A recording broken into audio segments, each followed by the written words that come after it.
Fight करने जा रहा हूं सदी के महानायक, मेरी नजर में वो महानायक हैं, आने वाले दौर के बहुत बड़े स्टार है mister Suraj Kumar Maurya. Welcome Suraj ji. Welcome Suraj ji, welcome welcome welcome Suraj ji. Welcome sir, welcome welcome welcome sir. Suraj ji, welcome Suraj sir. Thank you sir. Hindustan को वेलकम सर, साथ वेलकम। में गुरुदेव के लिए आज एक गुड मॉर्निंग का सर गुलाब का फूल आज सर मेरे तरफ से आपके लिए है, और पूरे हिंदुस्तान को गुड मॉर्निंग, नमस्कार, जय आरसीएम। ये गुलाब मेरे आंगन में ही खिला हुआ है और हरी संजीवनी के प्रोडक्ट गार्डन गोल्ड का देन है। रोज फूलता है, 50, 100, 200 रोज फूलता है और बहुत अच्छा लगता है। सर कहना चाहेंगे कि वो सर हमको को होस्ट ना बना के सर अगर ऐसे खोल दीजिएगा।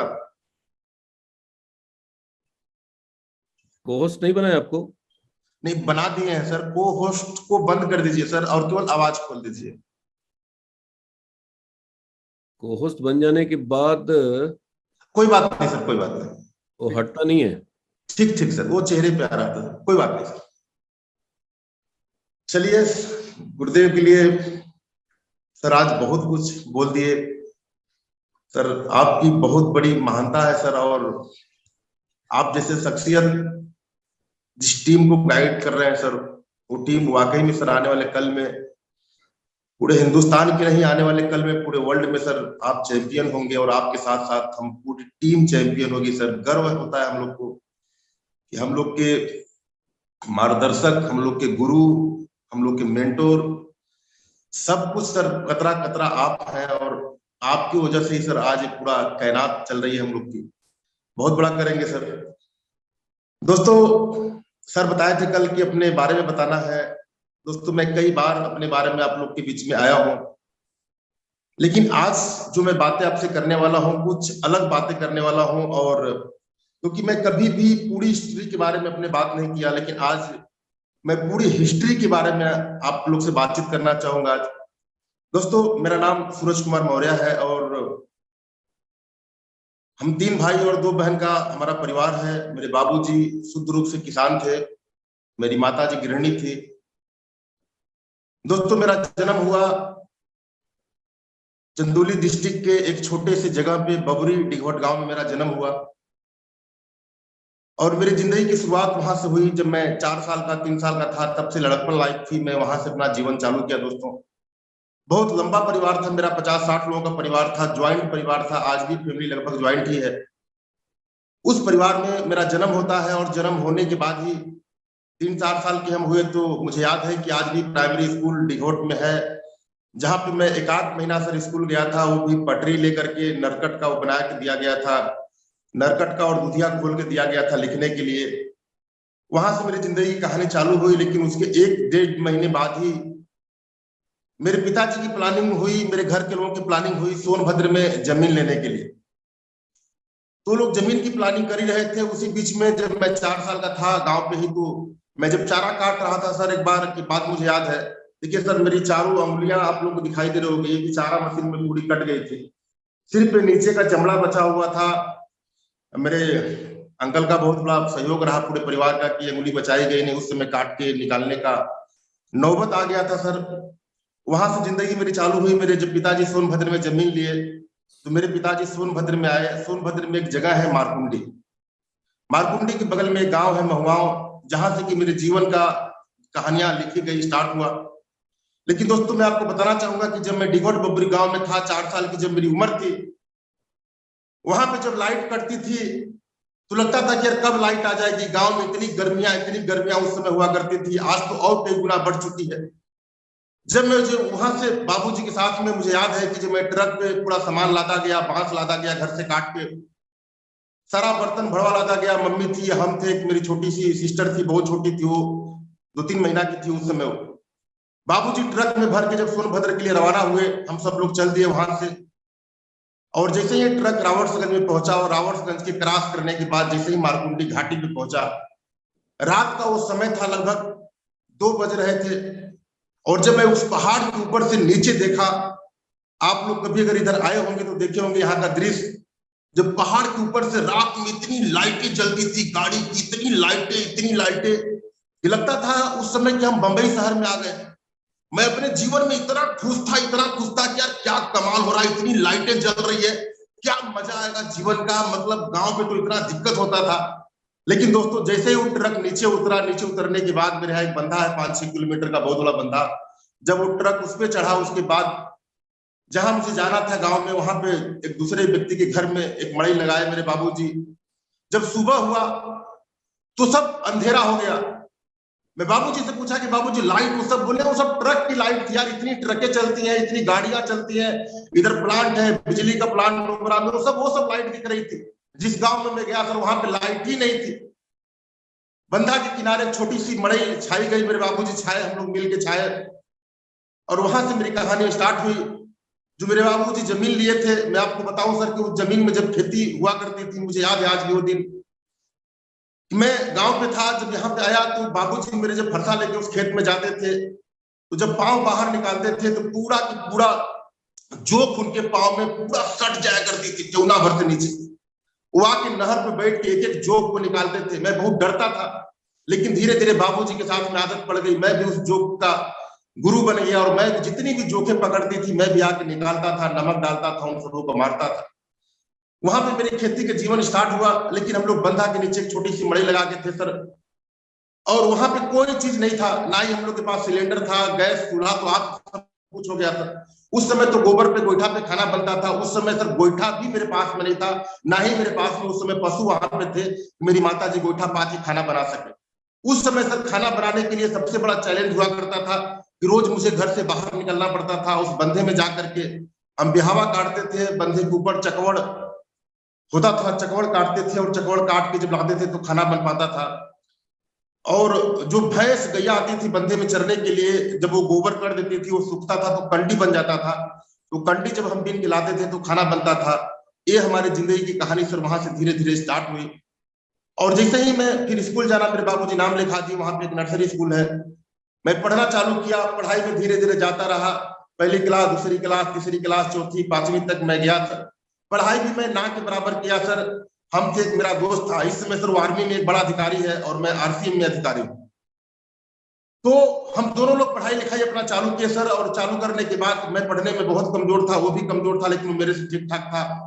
घर में पैसा न रहने की वजह से हम लोग स्कूल में सर थोड़ा जिद्दी टाइप के आदमी थे, बचपन से ही थोड़ा जिद्दी किस्म के आदमी थे।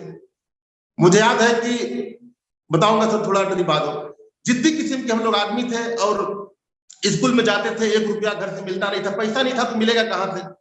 और सब लड़के जब स्कूल में कोई नारियल फोड़ता था, कोई नमकीन बिस्किट का पार्टी रखता था, और हम दोनों के पास कुछ नहीं था, और हम लोग से कोई मिलता नहीं था। हम लोग किसी को मार दिया करते थे, कभी भी कुछ कर दिया करते थे, लेकिन हम लोग सर किसी के आगे हाथ नहीं फैलाते थे। फिर हम लोग प्लानिंग करते थे कि अरे सब पार्टी मना रहा, नारियल फोड़ेंगे तो हम लोग क्या करेंगे। फिर हम लोग जाते थे, किसी का रहर सुरकते थे, किसी का चना तोड़ते थे, पीट पाट के ला के बेचते थे, और उन सबों के सामने हम लोग भी पार्टी करते थे कि देख तुम लाया, हम भी किए हैं। इस तरीके की मानसिकता थी सर, एक तरीके की भावनाएं थी। फिर धीरे धीरे कारवा और आगे बढ़ा। 5वीं तक पढ़ाई लिखाई करने के बाद बाबूजी मेरे घर से 9 किलोमीटर दूर एक स्कूल था, इंटर कॉलेज, वो सीमेंट फैक्ट्री का स्कूल था, वहां पे जब मेरा एडमिशन कराया गया तो पढ़ने में सर हम बहुत कमजोर थे, क्योंकि जहां पे मैं नर्सरी में पढ़ता था वो गुरुजी जो थे हम लोग के, वो हम लोग के घर पे रोज आते थे सर। और जो हमारा दोस्त था उसके चाचा थे, वो गांजा खूब पीते थे, हमारे गुरुजी भी गांजा पीते थे, तो गांजा पीने के लिए रोज सुबह शाम बंधा पे आया करते थे। तो वो हम लोग को मारते पीटते नहीं थे, और हम लोग चोरी भी कर लेते थे तो हम लोग को बचा लेते थे किसी कारणवश। कई बार स्कूल में शिकायत आ गया कि बैग तोड़ लिया, तो ये तोड़ लिया, तो चना चुराया, तो ये गुरुजी किसी प्रकार से बचाते रहे। लेकिन जब 6वीं में एडमिशन हुआ दोस्तों, तो वहां पे नहीं चला पा रहा। 9-10 दिन हम स्कूल गए थे, और स्कूल छोड़ने का 2 कारण था। पहला कारण था कि सर घर से 9 किलोमीटर दूर स्कूल था, 9 किलोमीटर पैदल जाना था, 9 किलोमीटर पैदल आना था। तब तक मेरे एक बीच वाले भैया थे, वो भी आ गए, तो पढ़ने में स्कूल के टॉपर लड़के थे उस समय। तो एक स्कूल थी बहुत टूटी, साइकिल थी बहुत टूटी फूटी सर, वो साइकिल को लेके भैया चला जाया करते थे। मेरे पास ऑप्शन था कि मैं बंधे पे खड़ा होकर के किसी को लिफ्ट देता था, कोई साइकिल वाला मिलता था, बैठाता था, बोलता था कि तुमको खींच के ले जाना भी है और खींच के लाना भी है। फिर भी मैं तैयार हुआ करता था, शरीर से मैं ठीक ठाक बचपन से ही था सर। लेकिन जब स्कूल में जाना मैं चालू किया सर, तो वहां पे सबसे बड़ी घटना ये घटी कि सर हम लोग जीवन में एक काम दोनों साथी किए, हम दोनों दोस्त, कि हम लोग सर पढ़ने में बहुत कमजोर थे, लेकिन हम लोग पीछे सर कभी नहीं बैठे, हमेशा आगे वाली सीट पे बैठते थे। और इंटर कॉलेज में भी वही हुआ, एक नई नई टीचर थी आई थी, और जब नहीं आता था तो दूसरे लड़कों से कान पकड़वा के 4 पड़ाका मारते थे। ये प्रक्रिया 1 दिन 2 दिन 5 दिन 6 दिन 7 दिन 8 दिन 10 दिन चला। फिर हमने डिसीजन ले लिया कि नहीं, अगर अब मरवाएंगे मैडम जी तो मैं स्कूल से भाग जाऊंगा, नहीं आऊंगा कभी भी। हम बोले कि मैम आप मारिए, आप कुछ भी करिए, लेकिन बच्चों से मत मरवाइए। बच्चों से मारना सर अपने आप को इतना इंसल्ट महसूस होता था, इसका हम गला दबा दे बाहर निकलने के बाद। कई बार हम लोग कितने लड़के को मारे धुला धुला के सर, कल इसीलिए साले तुम मारे क्यों हम लोग, और दूसरे दिन आओगे स्कूल में तो बड़ी मार मारेंगे, इस तरीके की भावनाएं थी सर। और वही हुआ सर, 11-12वें दिन के बाद मैं स्कूल से भाग गया और जाके बाबूजी से कहा कि अब हम पढ़ेंगे नहीं। बोले पढ़ोगे नहीं, तुम्हारे सारे भाई पढ़े लिखे हैं, तुम नहीं पढ़ोगे लिखोगे, हमारे साथ क्या करोगे, हम कि जो आप करते हैं मैं वही करूंगा। और सर उस समय के बाद दोस्तों मैं बाबूजी के साथ में, मेरे पास 2 ठे बैल थे, एक ब्लैक कलर का था, एक व्हाइट कलर का था। वैसा बैल सर आज तक मैं डिस्ट्रिक्ट में नहीं देखा, उतना बड़े बड़े बैल थे मेरे पास में। और दोनों बैल का मैं मुठिया पकड़ा, मेरे पास में 7-8-10 बीघे की खेती थी। मैं बाबूजी के साथ मिल के धान गेहूं खेती करना स्टार्ट कर दिया सर, बैलों से खेती करना स्टार्ट कर दिया। धीरे धीरे कहानी मेरी चालू हुई। लगभग 13-14 साल मेरी जब उम्र हुई तब से मैं धीरे धीरे सर सब्जी बेचने का कारोबार अपना स्टार्ट किया। सब्जी बेचता रहा, सब्जी बेचने में बहुत मजा आता था। उस समय से सर मैं धीरे धीरे थोड़ा बड़ा पैसा अपना कमाना चालू कर दिया। और सब्जी बेचने के पीछे सर एक ही कारण था कि हम खाने पीने के बहुत शौकीन आदमी थे। शुरुआती दौर में मिठाई इतने बड़े शौकीन थे, इतने बड़े शौकीन थे कि केवल बाबूजी जानते थे कि 1 किलो मिर्चा निकलेगा, 3 किलो टमाटर लेके जा रहा है, तो इसका वजह सिर्फ ये खाना, ये अपने खाने के लिए चाटने के लिए जा रहा है। और सच में सर मैं बहुत शौकीन था खाने पीने का, क्योंकि बचपन से अभाव था, हम लोग कभी खाई पी नहीं पाए थे सर पेट भर, कभी ना मेला में खा पाए ना कभी कहीं खा पाए। इस तरीके से जब वहां जिंदगी ने मौका दिया कि अब खाने का मौका है बेटा, बेच के खाओ, फरसा चलाओ, खेती करो, पैदा करो, बेचो, ये प्रक्रिया धीरे धीरे सर स्टार्ट हुई। और इसी बीच में एक घटना मेरे साथ घटी थी। मैं खाने के बारे में बात आ गई तो मेरे सामने एक बाबू साहब है, उनका एक बेटा था, मेरा दोस्त, बड़े भैया लगते हो, मेरे बराबर की है। और वो घर पे मेरे भी कोई नहीं था, उनके घर पे भी कोई नहीं था। गांव में सर परात पे एक व्यक्ति जिलेबी बेचने के लिए वहां आता था। आदिवासी इलाका था सर, पूरा जंगल पहाड़ के नीचे मेरा गांव था वो। और जिलेबी बेचने आया तो थे, हम थे, हम बोले चंदन भैया जिलेबी खाया जाए, बोले हाँ चलो खाया जाए। तो हम लोग सर पाव भर जिलेबी खरीदे, दोनों आदमी खा गए। तो चंदन भैया दोस्त मेरे थे, वो बताया कि यार सूरज चलो कुछ बाजी लगा, कितना जिलेबी खा जाओगे? हम की 1 किलो तो खाई जाएंगे। गुड़ वाली जिलेबी थी सर वो। बोले नहीं खा पाओगे, हम खा जाएंगे। तब बोले तो अगर खा जाओगे तो तुमको हम 500 रुपया देंगे, जिलेबी का पैसा देंगे। उस समय सर का 500 रुपया मतलब लगता था सर कि 5 लाख के बराबर है। और मैं सर पूरा 1 किलो जिलेबी खा गया। और लास्ट में स्थिति ये आ गई कि बोले कि सूरज मेरे पास पैसा नहीं, और पैसा हमारे पास भी नहीं था, कि 500 की तो बात छोड़ दीजिए, जिलेबी देने के लिए पैसा कहाँ से आएगा। लास्ट में बोले कि तू अपना चावल बेचे। मैं बोला कि मैं नहीं बेचूंगा, नहीं, अगर बाबू जान जाएगा तो बड़ी मार मारेंगे। फिर बोले कि मैं बेचता हूँ। फिर अपने घर से गए, वो चावल बेच के जिलेबी का पैसा दिए। उसी बीच में मेरा एक और जमीन था, वहां पे बाबूजी मेरी बोरिंग कराए थे, फिर मैं वहां चला गया सर। महुआ के पेड़ थे, दूर दूर घर थे। बाबूजी उसी समय एक बार मेरे गांव पे चले आए। रात में मुझे लगा दिए कि तुम यहाँ पे सब कुछ देखना, पाइप ने सब चुरा के ले जाएंगे। सर कम उम्र 13-14 साल की उम्र थी, पूरा जंगल का माहौल, पूरा महुआ का पेड़, दूर दूर तक घर नहीं दिखता था सर। 11-12 जब बजा झंझनाती हुई और रात का मैं कल्पना नहीं कर सकता हूँ सर। आज भी जब मैं दिन याद करता हूँ तो मेरे रोंगटे कांप जाते हैं कि वो दिन मेरे जीवन का सबसे क्षणिक दिन था। इतना मैं डर रहा था, कंपन थी। जब महुआ टपकता था गर्मी के मौसम में टप टप, तो लगता था कि कोई भूत आ गया, प्रेत आ गई, क्योंकि सर बहुत कम उम्र थी और ये सब दुनियादारी का नॉलेज ही नहीं था कि ये सब अफवाह है, बेकार है। हम लोग को डरा करते थे, यहाँ चुड़ैल है, वहां डी बाबा है, मऊर झोरा में सब लाश उठते हैं। मेरे घर के सब बगल में नाला गुजरता था, उस जंगल का माहौल। पूरी रात सर मैं रोते रोते कांपते कांपते, एक हाथ में कुल्हाड़ी लिया था, एक हाथ में लोहे की पाइप लिया था, एकदम पैर से जकड़ा था, पाइप दबाया हुआ था, सिर्फ इसलिए कि लोग कहते हैं कि अगर आपके हाथ में लोहा रहेगा तो भूत प्रेत आपको टच नहीं कर पाएंगे सर। वो लोहा में पकड़ करके पूरी रात बिताया था, रोते रोते जगते जगते। बाबूजी जब अगले दिन भी नहीं आए तो अगले दिन किसी कारण से वो गांव पे ही फंस गए। फिर अगले दिन मुझे वो रात गुजारनी थी। उस रात गुजारते गुजारते सर मैं 12 बजे तक तो वहां पे था, लेकिन 12 बजे के बाद मैं सोचा कि सब कुछ जल जाए, राख हो जाए, या तो मैं मर जाऊंगा, या तो मैं यहाँ से भाग जाऊं। बगल में एक पड़ोसी का घर था, उनके घर पे भाग गया। उनके बड़ा पापा, बड़का बाबूजी, अगर वहां हम रहेंगे तो मर जाएंगे। बोले कोई बात नहीं बेटा, तू मेरे यहाँ सो। लेकिन फिर बोलते थे कि बड़का वो सब मेरा पाइप चुरा ले जाएंगे, तब बोरिंग किया हुआ। तो वो व्यक्ति हमको देख के रह नहीं गया, फिर वो हमको साथ में लेके आए, मेरे मड़ई पे सुते। सुबह हुआ, बाबूजी आ गए सर। इस तरीके से दिनचर्या मेरी जिंदगी की स्टार्ट हुई। फिर मेरे अपने घर में हम लोग अपने एक जमीन में फिर अपना मड़ई लगाए, शानदार मड़ई मेरी थी। एक छोटा सा खपड़ा का घर था, वहां से जीवन का फिर अपने जमीन में आ गए, अपने घर में आ गए। लगता था कि यार अब तक हम दूसरे की जमीन में थे, दूसरे के घर में थे। वो लोग ताना मेहरा मारा करते थे। उनके लड़के जब थे वो बोलते थे कि तो हमारे जमीन में, हमारे बाप का जमीन है, तुम्हारा नहीं है। बहुत कुछ सहना पड़ता था सर, बहुत किल्लत भरी वो जिंदगी दिख रही थी। फिर अपने जमीन में आ गए सर, वहां से फिर सब्जी के कारोबार अपना स्टार्ट कर दिए। उसी बीच में लगा सर कि पैसा कमाने के लिए लोग बाहर जाते हैं, मुझे भी ट्राई करना चाहिए। तो पैसा कमाने के लिए सर एक बार हम मुंबई चले गए, और मुंबई जाने के बाद मैं 3 साल वहां पे सर वेल्डिंग का काम किया, 2 साल। और वहां के बाद कंपनी हम लोग को बाहर गांव भेजती थी हमेशा काम करने के लिए, कोचीन केरला प्रदेश में। मैं लास्ट वहां पे जब मुझे भेजा गया, एक आईसीआईसी बैंक का सर बोर्ड लगाना था, बहुत बड़ा वो बोर्ड था सर, 100 बाई कुछ का था वो बोर्ड। हम लोग 3 कारीगर थे सर, वहां पे पहुंचे। बोर्ड तो हम लोग 2 दिन में बना के तैयार कर दिए उस कोचीन जैसे शहर में। लेकिन वो बोर्ड टांगने के लिए, वो बोर्ड टांगना था लगभग 15-20 मंजिला ऊपर सर, और टांगने के लिए हम लोग के पास आदमी नहीं मिला करते थे। हम लोग वहां की भाषा नहीं समझ में आती थी, हम लोग लोगों से बात करते थे, लोग हम लोग की भाषा समझ नहीं पाते थे। हम 3 लड़के थे, एक इलाहाबाद के, एक हम सोनभद्र के, एक लड़का गाजीपुर का था। करते करते सर 28 दिन बीत गया। 28 दिन बिना नहाए धोए थे हम लोग, क्योंकि समुद्र का पानी एकदम खरा पानी। खाने के लिए जाते थे हम लोग को 3 आदमी 3 टेबल पे बैठ के, जो वहां का व्यक्ति खाता था उस अंगुली को दिखा दिखा के हम लोग खाना मांगते थे।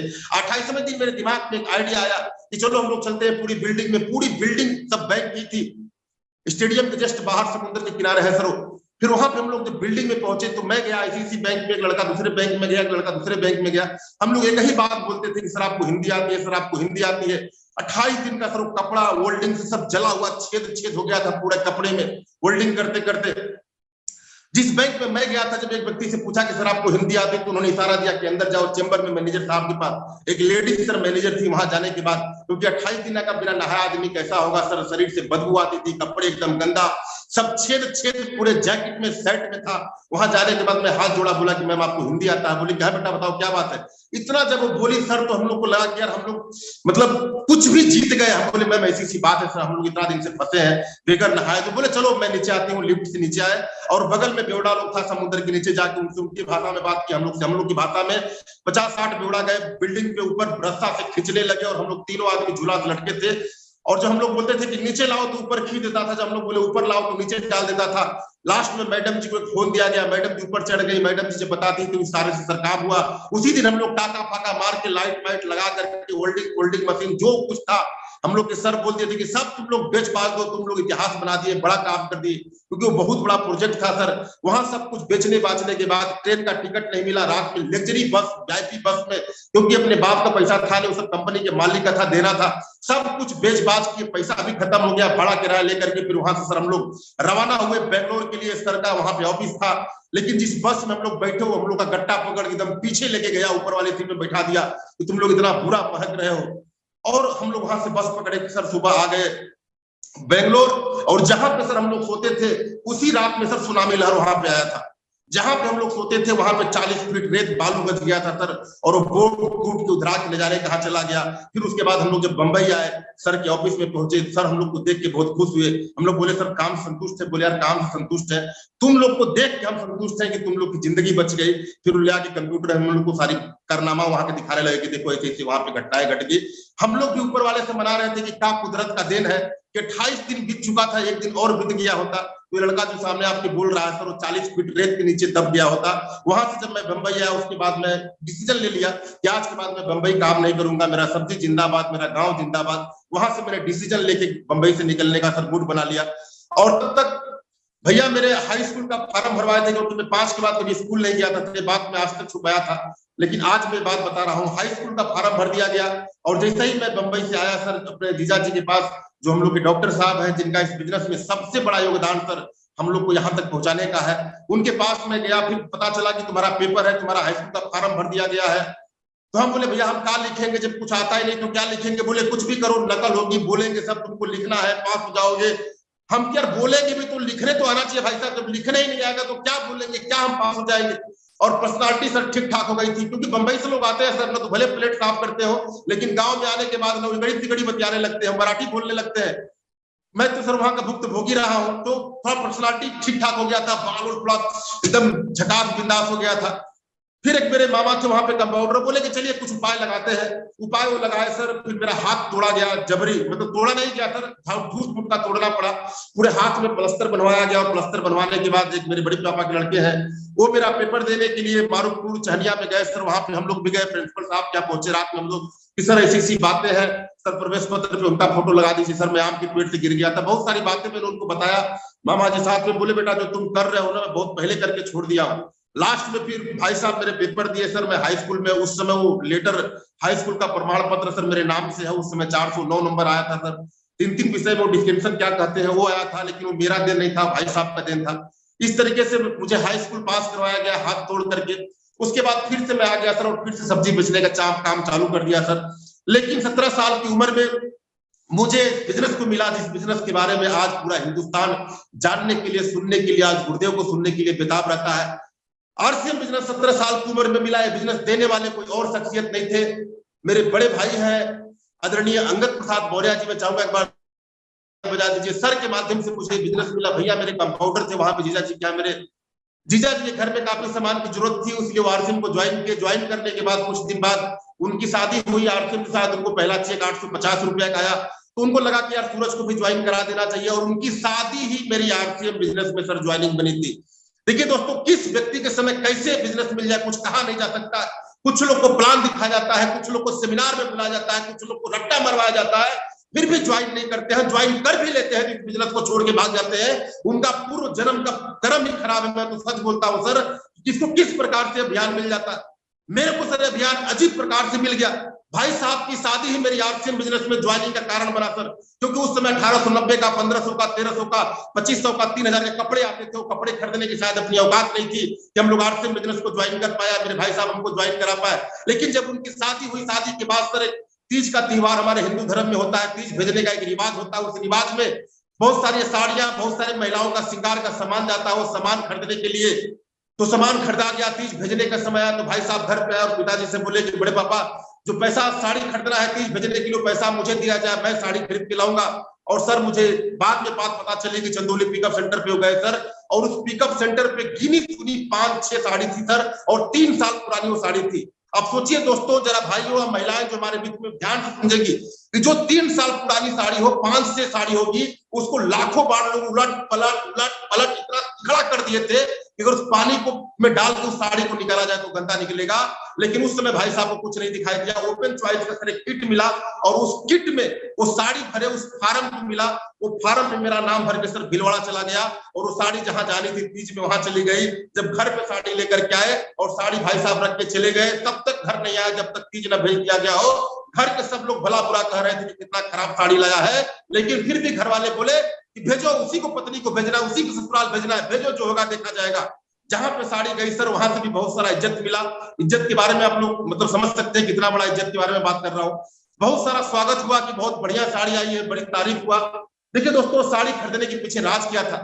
देखिए दुनिया में कम लोग विजनरी होते हैं, कम लोग दूरदृष्टि वाले होते हैं। भाई साहब को साड़ी नहीं दिख रही थी, भाई साहब को मैं दिख रहा था, मेरी ज्वाइनिंग दिख रही थी। दोस्तों साड़ी वहां पे गई, उससे मेरे आरसीएम बिजनेस में ज्वाइनिंग हो गया। और ज्वाइनिंग होने के 3 महीने बाद जब मारकुंडी वो लोग आए थे, मैं हाफ पैंट पे था सर उस समय, सर पे पगड़ी बोरा तोड़ के मैं आया था। मुझे याद है मेरे ग्रेट अपलाइन बड़े भैया थे और राजकुमार सर जी उस समय मेरे अपलाइन थे, दोनों लोग आए। आने के बाद भाई साहब को ज्यादा बात नहीं करते थे, लेकिन भाई साहब की जब मैं उस गाड़ी को लेके आए थे, हीरो होंडा की स्प्लेंडर, लाल कलर की गाड़ी सर, वो जीवन का एक सपना था कभी यार काश कभी हम इस गाड़ी पे बैठ जाए, इस स्प्लेंडर पे। कभी वो औकात नहीं थी कि हम लोग गाड़ी के बारे में सोच सके।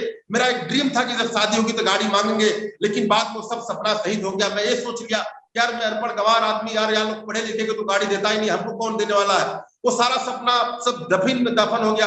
लेकिन भाई साहब की जो मैं गाड़ी, क्योंकि वो गाड़ी भाई साहब की नहीं थी, वो गाड़ी थी जीजा जी की, क्योंकि जीजा जी की गाड़ी को चला करते थे, डॉक्टर साहब की वो गाड़ी थी। लेकिन वो जब गाड़ी से आए और गाड़ी देख के मुझे बहुत अच्छा लगता था। जितनी बार मैं उस गाड़ी क्यों आए, जितनी बार देखा, मैं लगता था कि काश मैं उसकी मुठिया पकड़ लूं, मैं उस पर बैठ जाऊं, लेकिन सर वो कभी संभव नहीं हुआ। लेकिन राजकुमार सर उसी शाम को मेरे मड़ई में बैठे, बोले क्या ये सूरज जी हम लोग आरसीएम से हैं, आरसीएम बिजनेस का मार्केटिंग प्लान दिखाने लगे सर। और मार्केटिंग प्लान से ऊपर ऊपर निकल गया। जब वो राम लिए retailer, wholesaler, distributor, independent, carry forward and company and ग्राहक, कस्टमर, बीच में विज्ञापन है, वो दुनिया भर की जब बात बोले तो मैं जीवन में वो शब्द पहली बार सुना था सर। वो शब्द ऊपर ऊपर मेरा निकल गया, वो शब्द समझ में नहीं आया कि क्या शब्द बता रहे हैं।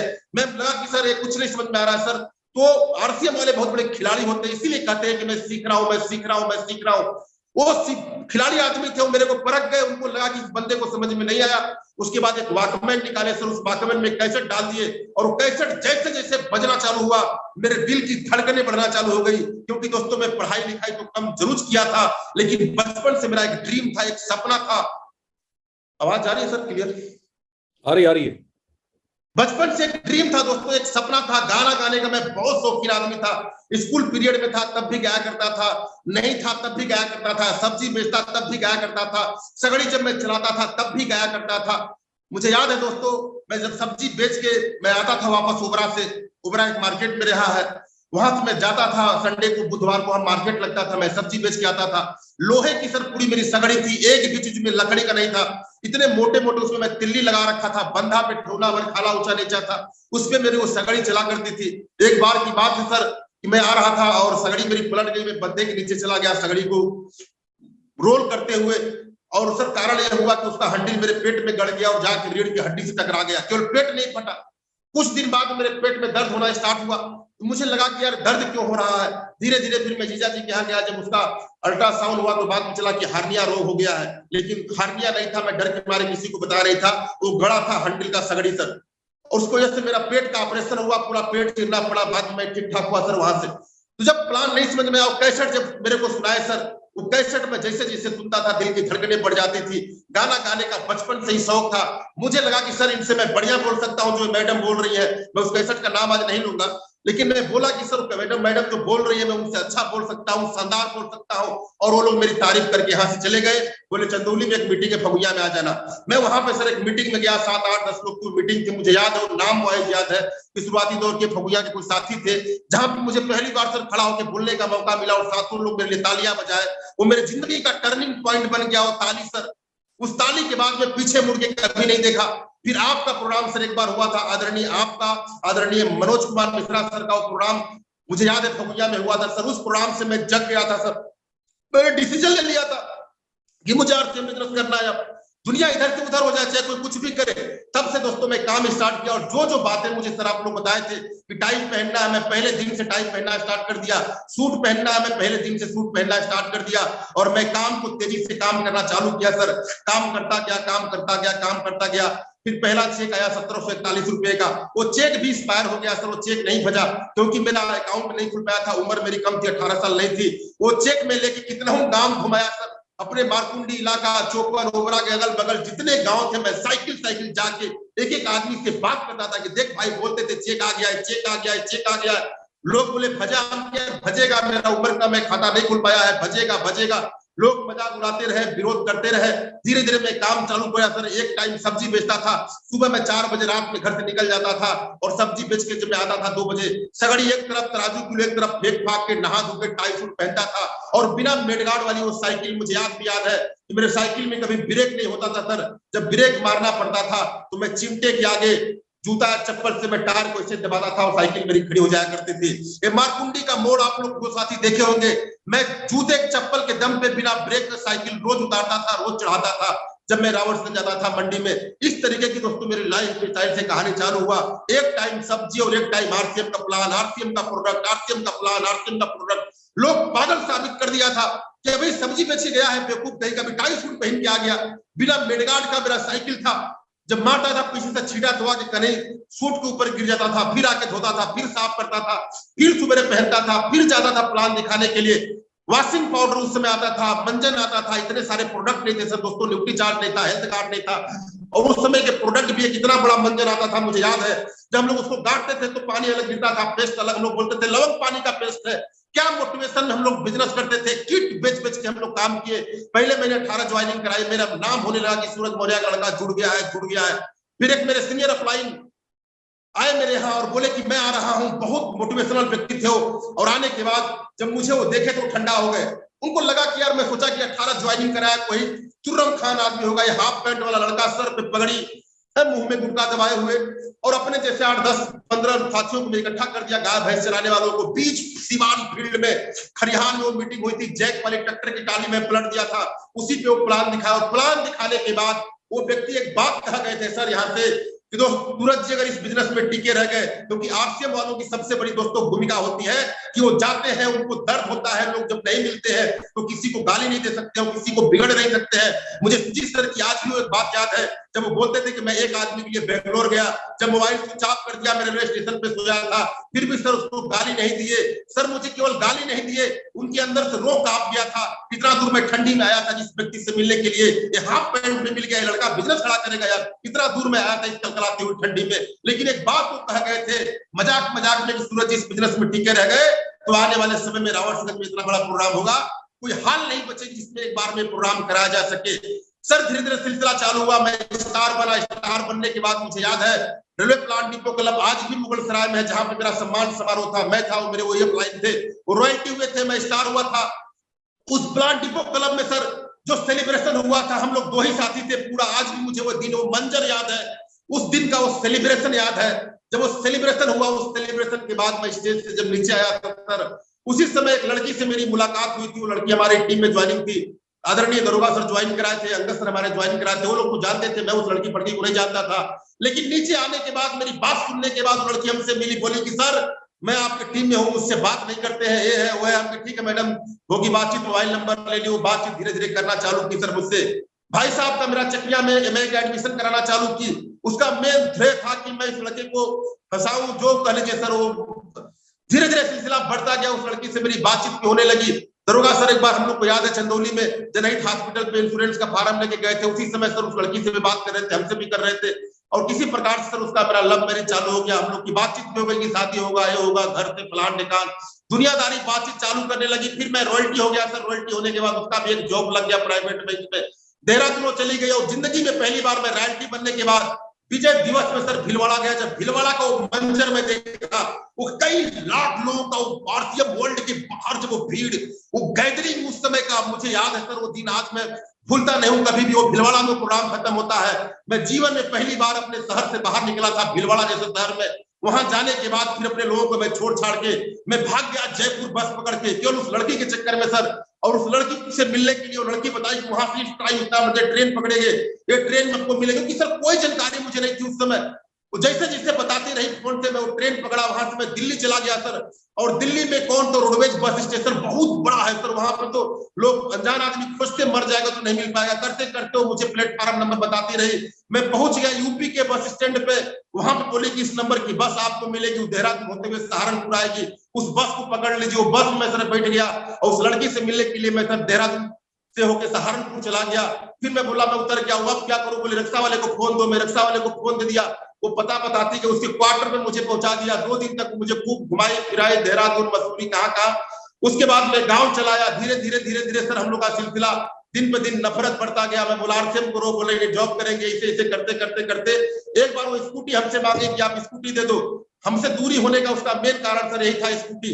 तो हम बोले क्या, उस समय मेरे गार्जियन, मेरे आइडियल सब कुछ भैया ही थे और आज भी है सर। उसमें कभी मैं पैसा अपना निकालता नहीं था खाते में से, भैया जो मुझे खर्चा बर्चा होता था वो देते थे। मैं चलता था, काम करता था, पैसे की बहुत विशेष जरूरत नहीं थी, परिवार नहीं था, शादी नहीं हुआ था, बच्चे नहीं थे, कुछ भी नहीं थे। उस लड़की से मैं एक बात बोला, यार तुमको स्कूटी खरीदना है, भैया तुमको हमसे मिलवाया है कि आप तुमका एडमिशन तुम चकिया डिग्री कॉलेज में कराई हो, तुम मांग लो हमारी स्कूटी, तुमको दे देंगे। तो एक ही बात सर बोली कि जिस भैया के ऊपर इतना भरोसा कर रहे हैं ना, इतना पैसा आप कमा रहे हैं, बाद में आपको समझ में आएगा। उस दिन मैं उस लड़की को गाली गलौज देने के बाद काट पीट दिया फोन, बोला आज के बाद तुम फोन मत करना कभी जिंदगी में दोबारा। उस तरीके से उसका मेरा बिछड़ाव हो गया सर, और भगवान का देने की बहुत बढ़िया हुआ। नहीं उससे शादी हुई सर, नहीं तो आज कयामत खड़ा हो गया होता मेरे जीवन में। वो घटना से सर मैं धीरे धीरे फिर कहानी, मेरा सिलसिला आगे बढ़ा। फिर मैं 8% रॉयल्टी बना, 8% रॉयल्टी मेंटेन करके मैं 2009 में सर मैं इस बिजनेस का पर्ल अचीवर बना। और पर्ल अचीवर बनने के बाद सर धीरे धीरे प्रक्रिया और आगे बढ़ती रही, आगे बढ़ती रही। फिर नौबत आ गया, पैसा ठीक ठाक आना चालू हुआ। और पैसे आने के साथ में सर 2010 लास्ट में एक प्रोग्राम था मुगल सराय में, ओपन ग्राउंड में प्रोग्राम था, सुरेंद्र अवस्थी साहब का प्रोग्राम था। वो प्रोग्राम देखने के बाद, क्योंकि मेरे अंदर सर बचपन से आग वाली भावना रही है, जब वो प्रोग्राम वहां देखा मुगल सराय में, वहां पर सर आपकी गाड़ी का फीता काटा था, मारुति की गाड़ी थी, और आदरणीय मंजीत सर की गाड़ी का फीगो फोर्ड गाड़ी का फीता काटा था। और वहां से मैंने ड्रीम लिया, सपना लिया कि सर ऐसा एक प्रोग्राम मेरे सोनभद्र की डिस्ट्रिक्ट में होना चाहिए और हर हाल में मैं करा के रहूंगा। मैंने ठान लिया, अपने अपलाइन से जिद करने लगा और अंत में वही हुआ सर। सुजीत सर का आदरणीय गुरुदेव का डेट मिला हम लोग को और डेट मिलने के बाद बड़ा बड़ा मैं बैनर पोस्टर छपवाया, पिकअप सेंटर पे मोटरसाइकिल पे बांध बांध के मैं लगा प्रचार करने, लगा अफवाह करने, किसे होगा, वो होगा, ऐसे होगा, वैसे होगा। फिर धीरे धीरे सिलसिला आगे बढ़ा सर। फिर आपने एक बात बोले सर, सूरज जी आपकी कार का फीता कटना चाहिए। और उस समय सर मेरी हैसियत कार लेने की नहीं थी, क्योंकि हम लोग के पास जो पैसा था वो भैया जमीन ले लिए थे रामनगर में, पैसा मेरे पास भी नहीं था, भैया के पास भी पैसा नहीं था। लेकिन सर आपकी बात सराखों पे रहती है सर, आप जो बोल देते हैं चाहे दुनिया इधर से उधर हो जाए सर, आपकी बात को मैं कभी काट नहीं सकता हूँ सर। आप चलती ट्रेन से बोल देंगे कूद जाओ तो मैं कूद जाऊंगा, चलती हवाई जहाज से भी बोल देंगे तो कूद जाओ तो मैं कूद जाऊंगा सर। लेकिन आप ऐसा बोल नहीं सकते हैं, क्योंकि मेरे मरने से सर आपका भी और कितने लोग का भी खराब होगा। इतना सर मैं आपको दिल से मानता हूं सर। और आपने उस समय एक बात बोल दिए थे कि आपको सूरज जी कार लेनी है। हैसियत नहीं थी, भाई साहब के पास भी पैसा नहीं था, भाई साहब का भी मूड नहीं था, लेकिन मुझे कार लेनी थी, चाहे उसके लिए कोई कैनात आ जाए, इधर से उधर हो जाए। फिर भी शादी की सिलसिला मेरे घर में चल रहा था कि सूरज का शादी कर देना चाहिए, हो जाना चाहिए। एक लड़की से भी पीछा छूटा है, फिर कोई लड़की मिल जाएगी, कोई लेके भाग जाएगा किसी को, बहुत सारी बातें चलने लगी सर उस समय। तब मेरे दिमाग में एक आइडिया आया, कार आएगी और इसी 11 तारीख वाले फंक्शन में आएगी और मैं लाऊंगा चाहे कुछ भी करना पड़ जाए। उसके बाद एक मेरे डिस्ट्रीब्यूटर थे, फोन किए कि सूरज सर शादी करेंगे। मैं बोला कहाँ की लड़की है? बोले कर्मा की। हम बोले उनको आज अभी तुरंत मेरे ऑफिस में बुलाइए। और मेरे ऑफिस में बुलाए सर। ऑफिस में आने के बाद मैं उनसे बोला शादी करना चाहते हो? बोले कि हाँ। मैं उनसे तीसरी कोई बात नहीं किया, मैं उनसे बोला कि जाइए लड़की को लेके आज अभी आइए, अभी क्या अभी। वो गए, गाड़ी बुक किया मारुति, अपने लड़की को मम्मी को लेके आए। और आने के बाद लड़की मेरे लायक नहीं थी सर, मैं दिल से बता रहा हूँ, पतली दुबली वो लड़की, सांवली सी, लंबाई तो ठीक ठाक थी, लेकिन मुझे लड़की नहीं दिख रहा था, मुझे सिर्फ और सिर्फ कार दिखाई दे रहा था। मुझे कार चाहिए, कार चाहिए, कार चाहिए, क्योंकि इतना क्यों पैसा मिल जाए कि गाड़ी फाइनेंस हो जाए। क्योंकि वो लड़का बता रहा था कि चलो 2 लाख रुपए आपको देंगे, तो मुझे लगा कि 2 लाख देंगे, 1.5 लाख रुपए खाते में, 3-4 लाख देंगे, हम लोग गाड़ी ले लेंगे, फिर 4-5 लाख लोन करा देंगे, देते रहेंगे धीरे धीरे। फिर मैं उनसे बोला कि सर आप घर जाइए और कल के बाद परसों दिन मेरी शादी हो जाएगी। वो बोले कि सर ऐसे कैसे होगा? हम बोले ऐसे ही होगा, अगर आपकी मर्जी हो तो करिए, नहीं मर्जी हो जा सकते हैं यहाँ से, क्योंकि शादी मैं कल ही करता। लेकिन कल मेरे दरोगा सर, अंगद सर, उस समय राजकुमार सर, एक मेरे और अपलाइन थे, उन लोग का मीटिंग था, 5 लीडर का, मेरे काउंसलिंग थी अगले दिन, इसलिए मैं अगले दिन शादी नहीं किया। मीटिंग खत्म हुआ, मीटिंग के बाद मैं सर लोग से बोला कि सर आज आप लोग रुक जाइए, कल मेरी शादी है सर, मेरी शादी में होके जाइएगा। एक मंदिर पे गए सर, अपने पिताजी को रात में जाके बोले कि बाबूजी कल मेरी शादी है। तो कुछ भी नहीं बोले, बस इतना पूछे कि जात बिरादर है? हम यहाँ जात बिरादर है, सब कुछ है, शेर राजा के रहने वाले हैं, टमाटर की खेती करते हैं, उन्हीं की लड़की है, आरसी में जुड़े हैं, सब कुछ सही है, बस आपको कल आना है। और शादी हो गई सर 15 से 20 मिनट में। मैं वही पुराना सूट, वही पुराना टाई, वही पुराना मोजा, जूता, वही आरसी का कपड़ा, ना पैर में हल्दी लगी, ना कोई रस्म रिवाज हुआ। लोग आज कुंडली दिखाते हैं, क्या करते हैं, कुंडली देखो लड़की लड़का का मिल रहा है कि नहीं? अरे भैया कुंडली, सब कुंडली अपने हाथ से बनाई जाती है, कोई कुंडली नहीं होता, सब कुछ अपने हाथ से कर्म लिखा जाता है। मैं गया 15 मिनट के अंदर, वो पंडित जी से बोला कि घड़ी से देख के 15 मिनट में शादी होनी चाहिए। 15 मिनट में शादी करवाए और शादी के बाद जलपान सलपान जो मीठा पीठा कराए, उसके बाद मम्मी पापा मेरे घर चले गए, मेरे 5 क्लाइंट अपने अपने प्रस्थान निवास पे चले गए और मैं अपने मैडम को लिया, अपने रूम में चला आया सर। एक कहानी सिलसिला चालू हुआ।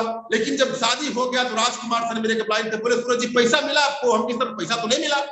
बोले यार आपको 1 रुपया भी नहीं मिलेगा, क्योंकि शादी के बाद लोग कोई पैसा देता नहीं है। फिर तो एक बार के लिए मुझे झटका लगा कि यार अब तो मेरा सपना लग रहा है टूट जाएगा, कार नहीं आ पाएगी, अगर नहीं देंगे सब पैसा तो मैं क्या करूंगा। फिर मैं सोचे कोई बात नहीं, नहीं देंगे मत देंगे यार, कोई फर्क नहीं पड़ता है। लेकिन शादी को लोग 7-5-6 दिन बाद मेरे पास 2 लाख रुपया पहुंचाए, कुछ पैसा मेरे पास भी आया, भैया आया और हम लोग जाके, उस समय महिंद्रा की नई बैरिटो कार थी सर, उस समय महिंद्रा की नई बैरिटो कार आई थी, 8 लाख के आसपास वो गाड़ी थी।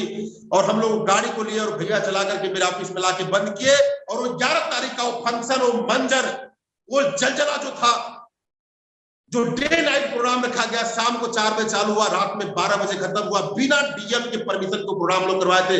अंदर से धक धक सीना कर रहा था कि पुलिस प्रशासन आएगा तो जेल भी भेज सकता है, क्योंकि 4-5 हजार लोग के सर गैदरिंग ओपन ग्राउंड। आज भी मुझे रावटगंज का आरटीएस क्लब याद आता है सर, इतना गजब का वो फंक्शन। लेकिन दोस्तों उस फंक्शन से एक दिन पहले अपनी कंपनी का सिस्टम बंद हो चुका था। कंपनी का हमारा सॉफ्टवेयर राजस्थान सरकार ने बंद कर दिया था, लेकिन हम लोगों को कुछ भी पता नहीं था। आदरणीय जब सुजेश सर स्टेज से बोले कि आरसीएम को लोग कह देंगे बंद हो गया तो मान लें, तो हम लोग की आदत है यस बोलना, यस बोलना, यस बोलते जाओ यार, नो बोलने के बारे में तो हम लोग सीखे ही नहीं। लेकिन जैसे ही सर प्रोग्राम खत्म हुआ, मैं बहुत एक्साइटेड था, मेरे गाड़ी का फीता काटा, फिर उसी के साथ में उसी स्टेज पे मेरे मैडम के साथ में मेरा जयमाल किया गया 4000 लोगों के बीच में। मैं बहुत सारे रिलेशन वालों को बुलाया था, सबको बुलाया था, 50 रुपए का उसमें टिकट था। लोग बहुत सारे लोग गालियां भी दिया गया, पैसा भी ले लिया, शादी के नाम पे बुलाया, एक पानी तक नहीं पिलाया, एक मीठा तक नहीं खिलाया, बहुत सारे कारनामे हो गए सर। लेकिन उसके बाद वहां से फिर हम अपने घर पे आए, 12 बजे रात में सारे अप्लाइन लोग सब लोग चले गए। और जैसे ही सर भोर हुआ 4 बजा, 4 बजने के बाद राजकुमार सर मेरे ऑफिस में रुके हुए थे और 4 बजे जो मेरा कंप्यूटर खोले, उस समय सर मैं कंप्यूटर में सारी व्यवस्थाएं अपने पास में रखा था। किंग वाली जिंदगी सर मुझे लग रहा था कि मैं जी रहा हूं। और कंप्यूटर खोलने के बाद मेरा ऑफिस में देखे कि उसमें लिखा हुआ था पेपर में, क्या तो आरसीएम ने क्या 2000 करोड़ का घोटाला एयर टिकट टीसी छावड़ा जी के नाम से बंद कर दिया गया है। ये बात सुनने के बाद उनको लगा कि हार्ट अटैक हो जाएगा और आने के बाद मेरे रूम पे लगे बाहर चिल्लाने, सूरज जी। मैं बोला लग रहा पुलिस आ गई, आप जेल जाना पड़ेगा, लग रहा कोई घटना घट गई। मुझे याद था प्रोग्राम की कोई घटना घट गई। उसके बाद मैं जब देखा, बोला कौन? बोले मैं राजकुमार। हमने क्या हुआ सर? बोले नीचे आई। और आने के बाद सर इसे कलेजे पे हाथ रख के एकदम गिर पड़े। बोले सूरज हम लोग तो बर्बाद हो गए। हमने क्या हुआ सर? बोले कंपनी बंद हो गई। कुछ क्षण मिनट के लिए सर मेरे आंखों पे एकदम अंधेरा सा छा गया था, क्योंकि जिंदगी जहां स्टार्ट हुई थी, जहां संघर्ष खत्म हुआ था, जहां से लाइफ जीने का मौका मिला था सर, उसी दिन लग सारा सपना चकनाचूर हो गया, तब दफन हो गया। कुछ क्षण मात्र के लिए हम भी ठंडे पड़ गए। फिर सर आपसे बात हुई, बोले नहीं सब कुछ सही हो जाएगा, सब कुछ सही हो जाएगा। धीरे धीरे कंपनी बंद होने के बाद बहुत सारे लोगों ने मेरे औरत को भी बोला सर कि तुम्हारे औरत का पैर ही खराब है। आने के बाद अरे यार मेरा बंद होता ना कि पूरे हिंदुस्तान का बंद हो जाता। लोग ढकोसलाबाजी आज भी करता है, लोग बाहर में बहुत सारे लोग बहुत सारे ढकोसलाबाजी किए, तुम्हारी शादी हुई आरसीएम बंद हो गया। बहुत सारी बातें लोगों ने कहा सर, बहुत सारे ताना लोगों ने कहा। गाड़ी में मैंने ले लिया था 22,000 रुपए महीने की किस्त भरना था। फिर धीरे धीरे आपके साथ हम लोग बुद्धि में कहा है, हम लोग राहुल गांधी के यहाँ मिलने के लिए आप बहुत सारे कारनामे हुए। बनारस में जहां हम लोग को बुलाया गया, धरना चला जयपुर में, दिल्ली में, कहाँ का सब कुछ बहुत सारे हमारे सीनियर साथी जानते हैं दोस्तों। लेकिन उसके बाद में हम एक दवा का भी काम चालू किया सर, कई लाख रुपए उसमें मेरा बर्बाद भी हो गया। भैया सब कुछ कैसे कैसे भरे मुझे नहीं पता है। उसके बाद आरसीएम चालू हुआ। आरसीएम चालू होने के बाद दोस्तों मैंने फिर से अपना केवाईसी कंप्लीट करवाया और केवाईसी कंप्लीट कराने के बाद लगभग 3 से 4 लाख का जब मेरा बिजनेस हुआ, तो फिर एक ऐसी घटना हमारी जिंदगी में घटी कि फिर मुझे वहां से छोड़ के हटना पड़ा। और हटने के बाद 2013 में फिर एक नई ज्वाइनिंग में किया अपने मैडम के नाम से, और फिर बिजनेस जीरो से स्टार्ट किया दोस्तों। और जीरो से स्टार्ट करके और आज मैं आपके बीच में भी पिछले मार्च में स्टार पर मेरा 27 लाख का मैं बिजनेस क्लोज किया हूं। 3 बार मैं जीरो से स्टार्ट किया, एक बार ज्वाइन किया तब जीरो से स्टार्ट हुआ, कंपनी बंद हुई फिर जीरो से स्टार्ट किया, फिर 2013 में मैं जीरो से स्टार्ट किया। लेकिन दोस्तों होता है ना कि बीच में लोग बौरा जाते हैं, पगला जाते हैं। मेरे साथ में भी कुछ ऐसी घटना घट गई, क्योंकि सर तीसरी बार जब मैं ज्वाइन किया तो ऐसे जगह ज्वाइन किया, इनके ऐसे व्यक्तित्व के नीचे मैं ज्वाइन किया कि जिनका जब मेरा बिजनेस 10 लाख 15 लाख 30 लाख का मेरा बिजनेस हुआ था, तब मैं उनके यहाँ जाके मीटिंग लिया करता था। एक 15 का उनका 70,000 का बिजनेस था। अब उनके नीचे मुझे ज्वाइन करा दिया गया और ज्वाइन कराने के बाद मेरे अंदर में कुछ ईगो वाली भावना थी, यार लोग ये करते हैं अप्लाई अपने बंदे करते हैं। कुछ मैं भी बीच में पगला गया था, अप्लाई को 68 भी बोल दिया था, बहुत सारी बातें, और उसका खमियाजा किसी और को नहीं मुझे भोगना पड़ा था। मुझे नहीं, मैं पिछली बार स्टार पर हुआ होता, इस बार इमरान हुआ होता, लेकिन उसका खामियाजा कहीं ना कहीं मुझे भोगना पड़ा दोस्तों। और सर एक बात मुझे बता दिए थे, अब की बार सर जब आप आए हैं मेरे यहाँ हाउस में 26 मार्च को, वो दिन मेरे जीवन का एक ऐतिहासिक दिन फिर बन चुका है सर। आप बोले हैं कि आप मॉर्निंग सेशन में जब भी आइएगा तब नहा धो के टाई सूट पहन के आइएगा। सर मैंने संकल्प ले लिया है कि जिस दिन मैं नहा धो के मॉर्निंग सेशन में नहीं आऊंगा, मैं भगवान की कसम खा के बता रहा हूं, उस दिन मैं मीटिंग में नहीं आऊंगा। लेकिन जब मैं आऊंगा तो टाई और सूट पहन के आऊंगा और मॉर्निंग सेशन में सिस्टम से आऊंगा, वीडियो चालू करके आऊंगा, वरना नहीं आऊंगा। क्योंकि सर उस दिन मैं आपसे बहुत कुछ सीखा। उस दिन के बाद मैंने साबुन लगाना बंद कर दिया सर, क्योंकि मैं आपको देखा कि जब आप शैम्पू से नहाते हैं तो मैं भी शैम्पू से नहाऊंगा। क्योंकि सर आप जैसा बनना है तो आपकी हर स्टाइल, आपका हर बॉडी लैंग्वेज, आप कैसे एक हाथ से स्टीयरिंग संभालते हैं, पहले वाले गाड़ी में तो गियर लगाते थे, आप तो पिट पिट करते हैं सर। आप आपकी गाड़ी का रंग, मतलब हर आपकी स्टाइल, आप खाना कैसे खाते हैं, आपकी हर दिनचर्या जब मेरे साथ में 2-3 थे सर, मैं आपकी हर चीज को सर मैंने कॉपी किया। और एक बात मुझे वहां समझ में आ गई कि जो अपलाइन पसंद ना हो उसको बाइकाट करके आप सीधा आगे निकलिए, अपना काम करिए। झूठ मूठ के उजूल के माहौल में फंसेंगे, बर्बाद हो जाएंगे, जिंदगी झंड हो जाएगी, झंडू बाम बन के रोड पे घूमेंगे। क्योंकि बहुत सारे लोग, बहुत सारे इमरान स्टार इमरान में देखा हूं अपने आंख से, क्या झंडू बाम हो गए, रोड पे घूम रहे हैं, मजाक के पात्र बन गए। जो लोग कहते थे कि मेरे ब्लड में आरसीएम, अरे कहां गया, पानी बन गया। ऐसे ऐसे लोग झंडू बाम बन के आरसीएम में रोड पे आ गए सर। तो क्यों आ गए? क्योंकि वो सर लोग की बात नहीं माने, अपलाइन की बात नहीं माने, विजनरी व्यक्ति की बात नहीं माने, और कहीं ना कहीं ये ईगो घमंड मेरे पास भी आ गया था सर। लेकिन जिस दिन से आप आए हैं, मैं संकल्प कर चुका हूं कि चाहे कुछ भी हो जाए, आप जो कहेंगे मैं वही करूंगा, आप जो कहेंगे मैं वही करूंगा। और मुझे आगे बढ़ना है, कामयाब बनना है सर, आप तक मुझे पहुंचना है। क्योंकि मैं आपके ऊपर की कोई बातचीत नहीं कर सकता, ना ही मेरी हैसियत बातचीत करने की है, लेकिन आप तक मुझे पहुंचना है सर। स्टार बनना है, और अगले टारगेट में मैं हर हाल में, दुनिया की पूरी कायनात लग जाए मुझे रोकने में, रोक नहीं सकती है। मैं इमरान करूंगा, उसके बाद मैं स्टार इमरान करूंगा, उसके बाद मैं रूबी करूंगा। हर साल में 2 बार मैं पिन चेंज करूंगा सर, और मैं खुद के दम पे करूंगा। चाहे कोई कुछ भी कहे, चाहे कोई कुछ भी कर ले, अपने साथियों को साथ में लेते हुए, अपने लाइफ लाइन को साथ में लेते हुए। बहुत प्यारी टीम है सर, बहुत अच्छे अच्छे लोग मेरे साथ में। मेरी टीम में सबसे बड़ी भावनाएं सर ये है, मेरे एक ग्रुप में सिर्फ यंग बॉडी के लड़के हैं, और एक ग्रुप में सर मेरे से बड़े लोग, कोई मास्टर है, कोई डॉक्टर है, कोई रिटायर मास्टर है, कोई वकील है। बहुत प्यारे लोग हैं। सैल्यूट है दोस्तों आप लोग को, और बधाई आप लोगों को कि जो आप लोग मेरे कंधे से कंधा मिला के काम कर रहे हैं। और सर मैं आपकी हर बात को मानूंगा सर, आपकी हर प्रेरणा को मैं लेकर चलूंगा सर। मुझे आप तक पहुंचना है सर, और इस बिजनेस में जिनका सबसे ज्यादा सहयोग, प्यार, आशीर्वाद मुझे मिला है सर, मेरे भैया जो कि मुझे इस बिजनेस में ज्वाइन कराए, अंगुली पकड़ के चलना सिखाए, जहां गलती हो गई वहां मुझे गलती का एहसास कराए, और कभी भी बिजनेस में एक भाई होने का एक फर्ज नहीं निभाया है सर। मुझे याद है कि जहां जहां से मेरे से गलतियां हुई, मुझे अपने ग्रुप से निकाल दिए, टीम वालों से बोल दिए उसको ग्रुप से निकाल दो, बाहर फेंक दो, उसके ऐसी कारनामे आपकी लाइफ को खराब कर सकती है। मैं उनके अंदर एक ईमानदारी वाली भावना देखता हूं सर, कि जो बोलते हैं वो सत्य बोलते हो, वो भाई हो चाहे कोई भी हो। बिजनेस के आगे सिस्टम के साथ जो खिलवाड़ करेगा वो नपुंसक है, जीरो के बराबर है, कोई मतलब नहीं, उसको निकाल बाहर फेंको। उन्होंने ऐसा ही मेरे साथ किया, और सैल्यूट है सर आपको कि आपने पूरे ईमानदारी और सच्चाई से काम करके एक सही मुझे जीवन जीने का अवसर और मौका मिला। दरोगा सर का बहुत बड़ा प्यार, बहुत बड़ा आशीर्वाद, उनसे मैंने कागजी कार्रवाई बहुत बार सीखा था सर। एक बार मैं बिजनेस छोड़ने का डिसीजन ले लिया था, तब दरोगा सर बोले कि आप मेरे गांव प्रीतमपुर चले आइए। मैं साइकिल चला के प्रीतमपुर चला गया, और प्रीतमपुर जाने के बाद जब मुझे सीरियल वाइज 55,000 रुपया 500 की नोट ऐसे फैला के दिखाए, बोलते सूरज जी अगर आरसीएम छोड़ देंगे तो 55,000 कभी नहीं आएगा, आरसीएम कर लेंगे तो 55,000 आपके पास में आएगा।